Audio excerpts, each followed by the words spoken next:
करें किस तरीके से भाई चंद्रशेखर आजाद जी के कारवां को आगे बढ़ाएं।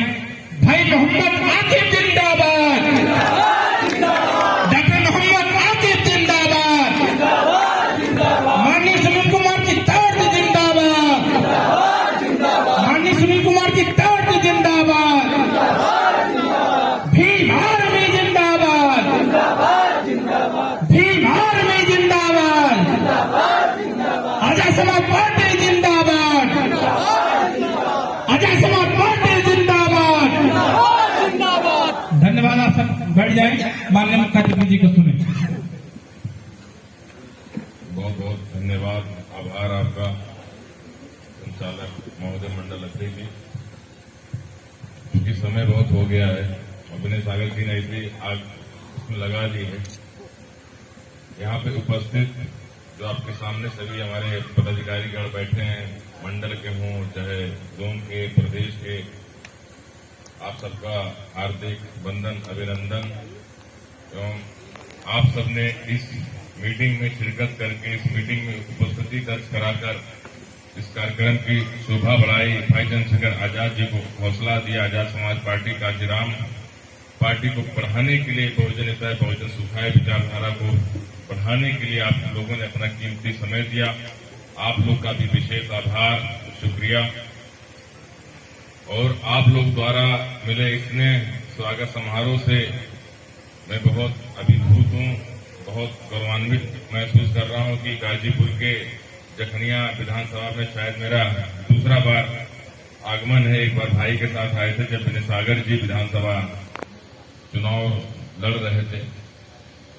अभी सभी वक्ता गणों ने बहुत अच्छी अच्छी बातें कही, बहुत सी सीख दी और बहुत सी ऐसी यादें भी जो है आज गोरखनाथ बौद्ध जी ने शेयर की कि जैसे कि मनोज कुमार जी ने यहाँ पे भीम आर्मी की नींव डाली और कैसे इन लोगों ने धीरे धीरे संघर्ष करके आज इस मुकाम पे ले आए हैं कि इस मानवर काशीराम साहब के एक जिला के तहत आज जखनिया विधानसभा में सेक्टर और बूथ अध्यक्षों के बीच में आप सभी माननीय गणों के बीच में आज ये मीटिंग रखी गई है। अब ये आप सोचिए 3, 4, 5 सालों में ये कारवां यहां तक आ चुका है कि हम लोग शासन और सत्ता की तरफ देख रहे हैं। तो उन सभी साथियों को जिन्होंने इस कारवां को आरंभ किया और इस कारवां को आगे लेके जा रहे हैं, आप उन सभी साथियों का जो है हार्दिक वंदन है, अभिनंदन है। साथियों, अत्याचार, अन्याय, धोखाधड़ी, रेप ये ऐसे शब्द हैं इस भारत देश में कि हम शोषित वंचित समाज को हजारों सालों से मिलता आया। हम लोग पूरी ईमानदारी से मेहनत मजदूरी करके पेट पालते हैं, पूरी अच्छे से काम करके हम लोग अपना घर चलाते हैं और इस समाज को व्यवस्थित क्रम में रहने के लिए प्रयत्न करते हैं। फिर भी कुछ ऐसे संविधान विरोधी ताकतें हैं कि हम लोगों को बढ़ने से रोकती हैं। हम लोग के कदम कदम पे वो लोग अड़ंगा डालते हैं।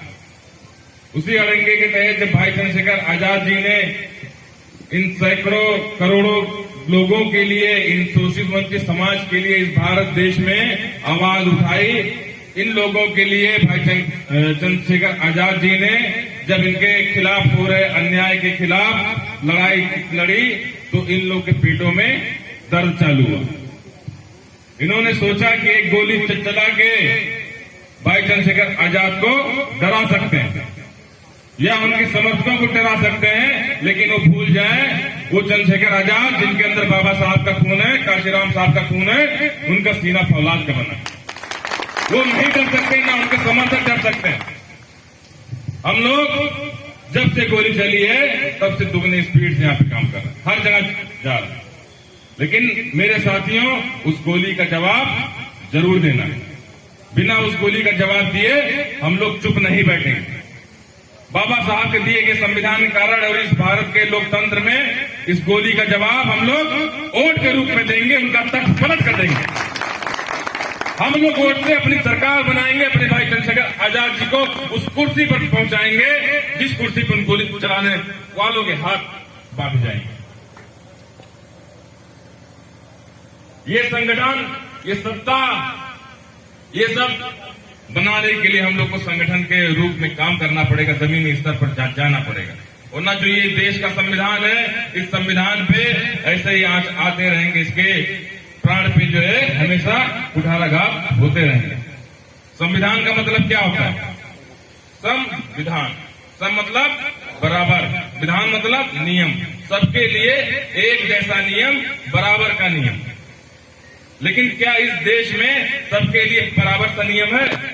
अगर राजा का बेटे के कुछ होता है, किसी अमीर आदमी के बेटे को अगर चोट लगती है, कहीं घायल होता है, कहीं उसका झगड़ा होता है, तो पुलिस किसकी सुनती है? गरीब बेटे को कि अमीर बेटे की?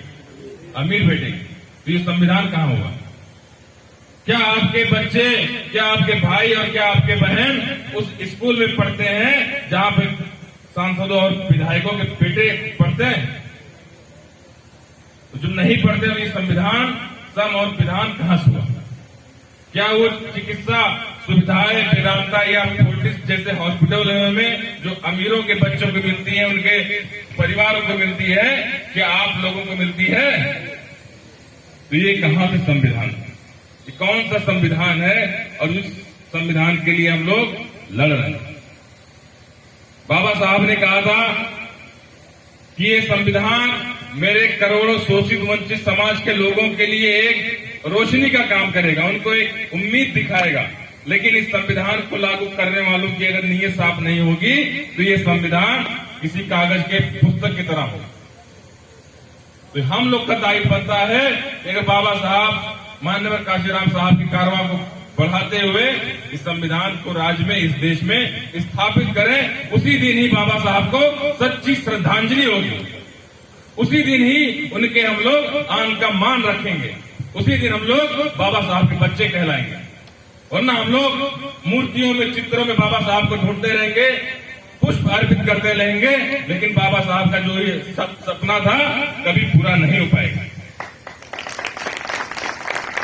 तो हम लोग को बाबा साहब ने रास्ता दिखाया, सब कुछ दिखाया, लेकिन भोला राम समाज बहुत भोला है। यहाँ इकट्ठा तो होता है, बात होती है, माननीय काशीराम साहब की बात करेगा, बाबा साहब की बात करेगा, रोटी और बेटी के रिश्ते की बात करेगा, लेकिन जैसे ही यहाँ से निकलेगा एक रास्ता जाति का पकड़ लेगा, एक रास्ता धर्म का पकड़ लेगा, एक रास्ता छुआछूत का पकड़ लेगा, और एक रास्ता अमीरी और गरीबी का पकड़ लेगा। हम ये नहीं जानते कि हमारा वोट अगर वो बढ़कर अलग अलग तरीके से अगर वो लोग लेते हैं, वही लोग हमारे ऊपर 5 सालों तक अत्याचार करते हैं, 5 सालों तक आपका शोषण करते हैं, और फिर भी हम कहते हैं संविधान पे आँच आई तो लोगों को जीने नहीं देंगे, अच्छी अच्छी शायरियां कहेंगे, ऐसे वीर रस वाले कविताएं कहेंगे। वो कविताएं, वो आपको ये जरूरत ही क्यों पड़े कि आप लोग सड़कों पे करो? आप लोगों से एक काम करना है, अपने समाज को जगाना है, अपना वोट, अपनी सरकार, अपने शासन और सत्ता और अपना संविधान, तब जाकर आपके अंदर बदलाव आएगा। आप लोग को हाथ फैलाने की जरूरत ही नहीं। 100 में से 90 भाग हमारा है, 100 में से 90 में से इस धन धरती राजपाट में 90 भाग हमारा है। फिर भी हम लोग 10% के नीचे काम करते हैं। हम लोग को ये एहसास ही नहीं होता है, हम लोग को ये सब फीलिंग नहीं होता है कि हम लोग इस आजाद समाज पार्टी काशीराम को कैसे बढ़ाएं।